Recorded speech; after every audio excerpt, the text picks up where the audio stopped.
नमस्कार दोस्तों, मेरा नाम है विमल सिंह बालाजी। स्टडी अड्डा में आपका स्वागत है। डीएलएड फोर्थ सेमेस्टर के एग्जाम आपके चल रहे हैं दिसंबर 2022 एग्जाम। और आज तारीख आपकी है 23 दिसंबर 2022 की। और इससे पहले जो हमारा कल पेपर हुआ था 22 दिसंबर को, वो यदि पिछला वाला शैक्षिक प्रबंधन वाला सॉल्यूशन नहीं देखा हो, साइड में आई बटन वीडियो आपको मिल जाएगा। तो आज 23 दिसंबर को सबसे पहला पेपर हुआ है साइंस का, फोर्थ सेमेस्टर का। उसका सॉल्यूशन हम देखेंगे। चलिए स्टार्ट करते हैं प्रश्न नंबर 1 से।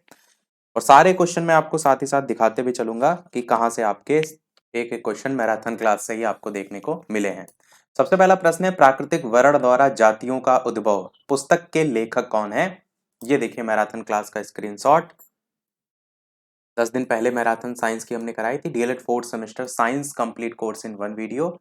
और इसी बालाजी स्टडी अड्डा का ही आप अगर देखेंगे तो इसी में ही ये आप स्क्रीनशॉट में देख रहे हैं, प्राकृतिक वर्ण द्वारा जातियों का उद्भव। मैंने बताया था ये पुस्तक डार्विन की है, डार्विनवाद इन्होंने दिया था। और डार्विन आपका आंसर यहाँ पर बिल्कुल सही हो जाएगा। सेम वही पुस्तक है जो प्रश्न में आपसे पूछी गई है। दूसरा प्रश्न है, विश्व एड्स दिवस कब मनाया जाता है? सभी को पता है 1 दिसंबर को मनाया जाता है। एड्स के बारे में सारी चीजें हमने बात भी की थी, और देखिए उसका स्क्रीनशॉट है इसी मैराथन वीडियो का, जिसमें हमने बताया था एड्स दिवस के बारे में। एलिसा परीक्षण किया जाता है, वो आपको अभी आगे देखने को मिलेगा। हालांकि 1 दिसंबर यहाँ पर सही हो जाएगा, और तारीख साथ ही में हमने बताई थी। विद्युत धारा का मात्रक आपसे पूछा गया था, इसी मैराथन क्लास में देखेंगे तो ये आपका स्क्रीनशॉट है। क्वेश्चन आपको सामने दिख रहा है, विद्युत धारा का एसआई मात्रक। एक्चुअल में 5 मई 2022 को जो आपका पेपर हुआ था, उसका हमने आपको क्वेश्चन कराया था।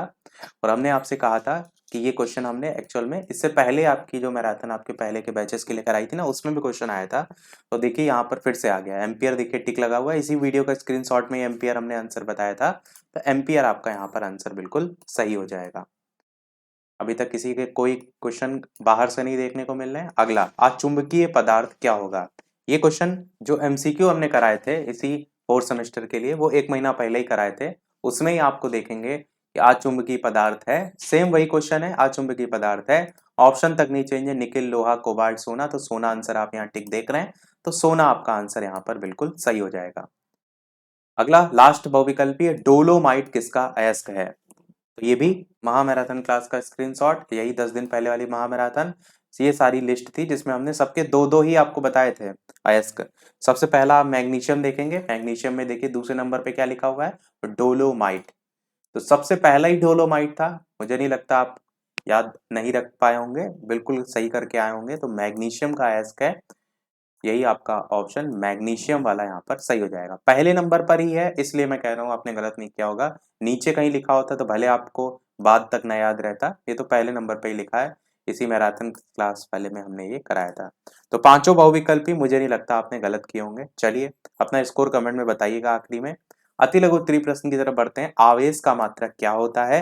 ये भी क्वेश्चन आपको महामैराथन क्लास में कराया था। ये आपका स्क्रीनशॉट है इसी महामैराथन क्लास का। इसी में देखिए साफ साफ लिखा हुआ है, आवेश का मात्रक क्या है? कूलाम है। और यहीं पर एक आवेश को भी हमने समझाया था, जो कि यहाँ पर दूसरे प्रश्न के हिस्से में पूछा गया था। एकांक आवेश मैंने बताया था कि वह आवेश जो अपने से 1 मीटर की दूरी पर निर्वात में रखे अपने बराबर का जो समान आवेश होता है, उसको 9.9 न्यूटन के बल से प्रतिकर्षित करता है, उसको एकांक आवेश के नाम से जानते हैं। तो आवेश का मात्रक कूलाम, और बाकी एकांक आवेश हो जाएगा। अगला क्वेश्चन पूछा गया था, ओम के नियम को परिभाषित कीजिए। ये भी क्वेश्चन महामैराथन क्लास में कराया था, और प्रतिरोध और विद्युत में संबंध भी पूछा गया था। एक लाइन में हमने आपको ओम का नियम बताया था, देखिए इसी महामैराथन क्लास का स्क्रीनशॉट है। सारे स्क्रीनशॉट में आपको दिखाते हुए चल रहा हूँ कि हमने जो महामैराथन क्लास कराई थी वो आपके लिए डेफिनेटली हेल्पफुल साबित हुई होगी। ये देखिए ओम का नियम कराया है इसी स्क्रीनशॉट में, हमने बताया था V बराबर IR सूत्र होता है। और कहते किसे हैं? एक लाइन में आपको याद कराया था कि किसी चालक में प्रवाहित होने वाली विद्युत धारा की प्रबलता चालक के सिरों पर लगाए गए विभवांतर के समानुपाती होती है। और आपको याद करने की भी आवश्यकता नहीं थी अगर V बराबर IR आपको फॉर्मूला पता है, क्योंकि यहाँ विभवांतर भी आ रहा है, आपका विद्युत धारा भी आ रहा है, और साथ ही साथ प्रतिरोध भी आ रहा है। और प्रश्न में देखिए दूसरे हिस्से में पूछा भी यही गया है कि प्रतिरोध और विद्युत में संबंध बताइए। तो विद्युत मतलब विद्युत धारा को लेकर ही ये फॉर्मूला ही आपसे पूछा गया था, V बराबर IR। तो विद्युत धारा और प्रतिरोध में V बराबर IR का संबंध था। फॉर्मूला लिख देते, एक लाइन में डेफिनेशन लिख देते, पूरा नंबर आपको यहाँ से मिल जाता। अगला क्वेश्चन पूछा गया आवर्त और वर्ग से आप क्या समझते हैं। तो मैराथन क्लास में ये हमने आपको पीरियोडिक टेबल बताई दिखाई थी, इसी देखिए मैराथन क्लास का स्क्रीनशॉट है। इसमें देखिए ऊपर लिखा हुआ है आवर्त सारणी। ये आवर्त सारणी में जो आपके क्षैतिज क्रम में होते हैं ना, यानी आप ऐसे कह सकते हैं कि तत्वों के परमाणु भार के वृद्धि क्रम में क्रमबद्ध करने पर जो क्षैतिज कतारें होती हैं वो हमारी आवर्त हो जाती हैं, और जो कॉलम में आ जाता है वो ग्रुप हो जाता है। तो ये तो आप पीरियोडिक टेबल हमेशा से ही देखते आ रहे हैं, गलत नहीं कर सकते। अगला देखते हैं खनिज और धातु से आप क्या समझते हैं। हमने धातु और अधातु में अंतर कराया था आपको मैराथन क्लास में। अगर आपको धातु भी अब पता होता तो धातु के सभी गुण, इसी मैराथन क्लास का ही है स्क्रीनशॉट, अगर धातु के गुण एक तरफ लिख देते तो जो खनिज है उसमें नहीं वो चीजें होती, ऐसे करके आप इसको डिफाइन कर सकते थे। बाकी मैं आपको दो अंतर बता भी देता हूँ। जो खनिज और धातु या अयस्क करके भी कह सकते हैं। खनिज जो होता है इससे शुद्ध धातु प्राप्त करना कठिन होता है, पर जो धातु होती है इससे या अयस्कों से शुद्ध धातु प्राप्त करना आसान होता है। और डेफिनेशन एक लिख सकते हैं, खनिज हम कहते हैं जिन प्राकृतिक पदार्थों में धातुओं के यौगिक पाए जाते हैं वो खनिज कहलाते हैं। ऐसे करके डेफिनेशन धातु की अलग से लिख सकते थे, वो भी एक तरीका हो सकता था। अगला क्वेश्चन एलिसा परीक्षण, ये हमने स्टार्टिंग में दिखाया था ना आपको इसी मैराथन क्लास वाले स्क्रीनशॉट का, जिसमें देखिए ये एलिसा परीक्षण बताया था हमने कि एड्स का पता लगाने के लिए कराया जाता है, और यही सबसे ज्यादा मोस्ट इंपॉर्टेंट था भी, क्योंकि ये पूछा बहुत जाता है और प्रतिरक्षा प्रणाली पर आपका हमला होता है, डब्ल्यूबीसी पर, ये भी बताया था। तो एलिसा परीक्षण एड्स से संबंधित हो जाएगा, यही आपसे यहाँ पूछा गया था। लास्ट था हेपेटाइटिस बी शरीर के किस अंग को प्रभावित करता है। ये भी देखिए आपको मैराथन क्लास का स्क्रीनशॉट दिखाते हैं। ये देखिए इसी मैराथन क्लास का स्क्रीनशॉट है, इसमें आप देखिए क्लियर हमने लिखा था हेपेटाइटिस, ये एच मतलब हेपेटाइटिस है, इसी को ही हम पीलिया अलग अलग नाम से जानते हैं। और यहाँ सेंटर में देखिए क्या लिखा है, लीवर का रोग, इसका नाम ही है एक्चुअल में लीवर का रोग नाम से भी जाना जाता है। तो किस अंग को प्रभावित करता है, इसके सब ये टाइप हैं A B C D E करके, जिसमें मैंने बताया था बी सबसे खतरनाक होता है। लक्षण इसमें देखने को मिलता है पीला कलर, क्योंकि नाम ही में पी लिया है, और होता किससे है वो भी बताया था यहाँ पर। तो मेन पूछा ये गया था लीवर का रोग कहते हैं, तो किस शरीर के किस अंग को प्रभावित करता है, तो लीवर को प्रभावित करता है, आसानी से लिख सकते थे। इसमें लीवर में सूजन और जलन पैदा हो जाती है। तो सारा एक एक क्वेश्चन मैंने आपको दिखा दिया कि सारी चीजें आपको मैराथन से ही देखने को मिली हैं। अब बढ़ते हैं लघु उत्तरीय प्रश्नों की तरफ। वीडियो लाइक और शेयर जरूर करते रहिएगा ताकि और लोग भी जुड़ते रहें, और जो भी हमने आपके लिए मेहनत की है थोड़ी बहुत मोटिवेशन हमको भी आपसे मिलता रहे। 12 प्रश्न आपसे कह रहा है विद्युत विभवांतर। तो ये जो लघु उत्तरीय प्रश्न का पहला क्वेश्चन है विद्युत विद्युत विभवांतर, इसकी डेफिनेशन हमने आपको एक लाइन में रटवाई थी, देखिए इसी मैराथन क्लास का स्क्रीनशॉट है। और ये विद्युत विभवांतर के बारे में जो मैंने बताया था, मेरे पास उसका ऑडियो भी मैं आपको सुझाता भी हूँ ताकि आपको याद आए कि हमने क्या बताया था। करते हैं कि विद्युत विभवांतर होता क्या है। एक लाइन में डेफिनेशन याद रखिए, मैंने पहले ही कहा है कि जो कोई दो बिंदु हैं इनके विद्युत विभव के अंतर को हम कहते हैं विद्युत विभवांतर। एक बिंदु ये दूसरा बिंदु ये, तो इन दोनों बिंदु के विद्युत विभवों के अंतर को क्या कहते हैं, विद्युत विभवांतर कहते हैं। ये आसान डेफिनेशन हमने आपको बताई थी, उसी वीडियो का ही मैंने ऑडियो सुनाया है, तो ये आप आसानी से इसमें लिख सकते थे। बाकी मैंने विद्युत यहाँ पर डेफिनेशन के अलावा आप देखेंगे तो इसके बारे में अलग से बताया भी था यहाँ पर कि प्रतिरोध बराबर विभवांतर बटे धारा होता है। यहाँ से आप विभवांतर बराबर प्रतिरोध गुणे धारा करके फॉर्मूला लिख सकते थे।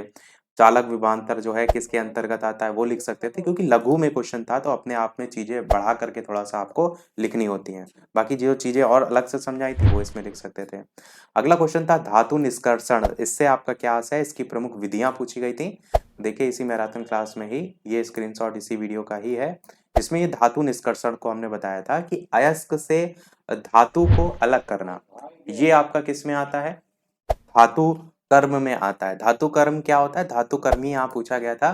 धातु निष्कर्षण, तो वही अलग अलग जो विधियां यहाँ पर पूछी गई ना, ये विधियां ही आपकी हैं। सांद्रण है, निस्तापन है, भर्जन है, प्रगलन है, और लास्ट में धातु का शोधन है। तो ये पांचों विधियां लिखनी थी।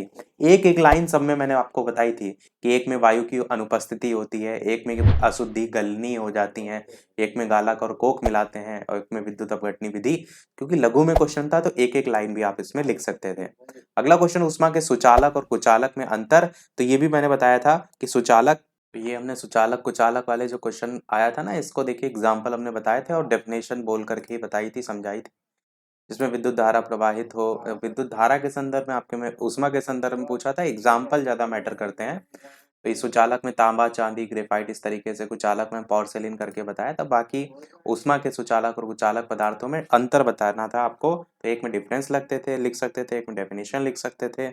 अगला क्वेश्चन पूछा गया था, प्राथमिक सेल से क्या अभिप्राय है, शुष्क सेल की रचना। देखिए प्राथमिक सेल, द्वितीयक सेल और तृतीयक सेल तीनों इसी मैराथन क्लास में हमने देखा था। ये देखिए सेल के टाइप्स हमने बताए थे, जिसमें प्राथमिक में आपका प्राथमिक ही आपसे प्रश्न में पूछा गया ना, प्राथमिक सेल से क्या अभिप्राय है। तो प्राथमिक में नाम जरूर आपको लिखना था, लेक्लांसी सेल, डेनियल सेल, वोल्टीय सेल और शुष्क सेल। इन्होंने देखिए इसी चौथे का चित्र पूछा है। द्वितीयक सेल के ये सब टाइप होते हैं, पर उससे आपको मतलब नहीं। आप चाहें तो प्रश्न को बढ़ाने के लिए लिख सकते थे कि सेल के दो टाइप होते हैं, प्राथमिक और द्वितीयक, जिसमें प्राथमिक में ये सभी आते हैं। इनके बारे में लिखा था कि चार्ज जो है ये नहीं होते, पुनः आवेशित नहीं होते। बस एक नंबर में ये डेफिनेशन अगर लिख देंगे ना, तो ये पूरा नंबर फुलफिल्ड हो जाएगा। सबसे मेन यही था इसमें। और द्वितीयक सेल में क्या होती है, चार्जेबल होते हैं, चार्जिंग कर सकते हैं। तो ये डेफिनेशन थी, ये इसके टाइप्स थे। और जो सबसे लास्ट में इन्होंने पूछा कि शुष्क सेल की रचना। देखिए हमने आपको जो मैराथन में चित्र दिखाए थे, वो देखिए ऊपर लगे होंगे। वो हमने दो चित्र आपको दिखाए थे, एक वोल्टीय सेल का दिखाया था और एक आपको ये इधर साइड डेनियल सेल किसी का दिखाया था। मैंने आपसे कहा था आपके कोर्स में सारे चित्र दे रखे हैं इसी मैराथन क्लास में, पर हम इतने सारे चित्र नहीं दिखाएंगे, फिर जो आता है वो भी भूल जाएंगे। मैं आपको ये दो चित्र दिखा रहा हूँ, इसके आधार पर अगर आए पेपर में तो खाली छोड़ने से अच्छा है कुछ इसको ट्राई कर लीजिएगा कि इस तरीके से बना लीजिएगा। तो मैंने आपको वोल्टीय सेल और डेनियल सेल करके दो कोई चित्र दिखाए थे। तो उम्मीद करते हैं आपने कुछ कोशिश इस एक नंबर में अवश्य की होगी, क्योंकि दो नंबर का क्वेश्चन है, एक नंबर ये, एक नंबर ये। अगला क्वेश्चन जैविक और अजैविक घटक को परिभाषित करना था। तो इसको भी हमने इसी मैराथन क्लास में आपको पूरा बताया था। देखिए इसी मैराथन क्लास का स्क्रीनशॉट, जिसमें हमने आपको दिखाया था कि पारितंत्र के अंतर्गत जो दो घटक होते हैं वो जैविक होता है और अजैविक होता है। जैविक घटक में उत्पादक, उपभोक्ता और अपघटक आते हैं। इसी उपभोक्ता में आपका प्राथमिक, द्वितीयक और तृतीयक आता है। और जो प्राथमिक, द्वितीयक, तृतीयक है ना, इसके एग्जाम्पल भी होते हैं कि प्राथमिक में जो शाकाहारी होते हैं, द्वितीयक में मांसाहारी और तृतीयक में सर्वाहारी। तो वो यहाँ पर हमने सब एग्जाम्पल भी लिखे थे, वो प्रश्न को थोड़ा सा बढ़ाने के लिए आप लिख सकते थे। अजैविक घटक के इधर के सभी आपके एग्जाम्पल हैं कि अकार्बनिक होते हैं, कार्बनिक होते हैं। इसमें एग्जाम्पल हमने बोल के बताए थे, गैसें कौन कौन सी आती हैं, ऊर्जा और जलवायु भी है। तो इतना सारी चीजें हमने बताई थी, दो नंबर में बहुत कुछ लिख सकते थे। अगला आरबीसी और डब्ल्यूबीसी में डिफरेंस पूछा गया था। तो लाल रक्त कणिकाएं, श्वेत रक्त कणिकाएं, पूरी कहानी हमने इसी मैराथन में ही आपको बताई थी कि लाल रुधिर जो होता है वो रुधिर कणिकाएं और प्लाज्मा दो में विभाजन होता है इसका मेन। फिर रुधिर कणिकाओं में आरबीसी, डब्ल्यूबीसी और रुधिर प्लेटलेट्स आता है। अब फोकस आपको आरबीसी पर करना है कि इनका जीवन काल 20 से 120 दिन होता है, मैक्सिमम 127 दिन होता है, केंद्रक विहीन होता है, हीम लाल रंग होता है, हिमेटिन के कारण होता है। डब्ल्यूबीसी में कोई रंग नहीं होता है, white blood cells full form होती है। और बहुत सारी चीजें बताई थी, मतलब आप इसमें भी लिख सकते थे। और इसकी अवधि 1 से 4 दिन की होती है, कार्य इसका क्या होता है, तो हमने ये सारी चीजें बताई थी। और थोड़ा सा प्रश्न को बढ़ाने के लिए रुधिर के बारे में भी आप लिख सकते थे, क्योंकि दो नंबर में क्वेश्चन था। बाकी तो हालांकि यहाँ अंतर ही पूछा गया था। आखिरी प्रश्न है इस वीडियो का, एड्स का फुल फॉर्म। एड्स तो आप जानते हैं, एक्वायर्ड इम्यूनो डिफिशियंसी सिंड्रोम। सबसे पहला स्क्रीनशॉट दिखाया था ना, यहाँ पर देखिए एआईडीएस के, इसी मैराथन क्लास का स्क्रीनशॉट है। एआईडीएस के नीचे देखिए, स्क्रीनशॉट के नीचे आपको सबके नीचे छोटी छोटी लाइन दिख रही है। ये सब हमने फुल फॉर्म बताई थी, एचआईवी की फुल फॉर्म बताई थी और एड्स की भी बताई थी। तो वही यहाँ पर पूछी गई थी फुल फॉर्म। और एड्स के कारण और लक्षण तो बोल के पढ़ाए थे, समझाए थे, तो वो आप लिख गए होंगे। तो मुझे नहीं लगता ये पेपर आपने एक भी क्वेश्चन गलत किया होगा। केवल एक शुष्क सेल की रचना वाला जो चित्र आया था, उसमें हो सकता हो कि ना आपने बनाया हो या कुछ कोशिश की होगी। बाकी ओवरऑल पेपर मेरे हिसाब से एक अच्छा गया होगा। बाकी कैसा क्या पेपर रहा कमेंट में अवश्य बताइएगा। वीडियो पसंद आया हो तो लाइक शेयर जरूर कीजिएगा। मिलते हैं अगले वीडियो के मैथ के पेपर के सॉल्यूशन के साथ। तब तक के लिए नमस्कार, जय हिंद।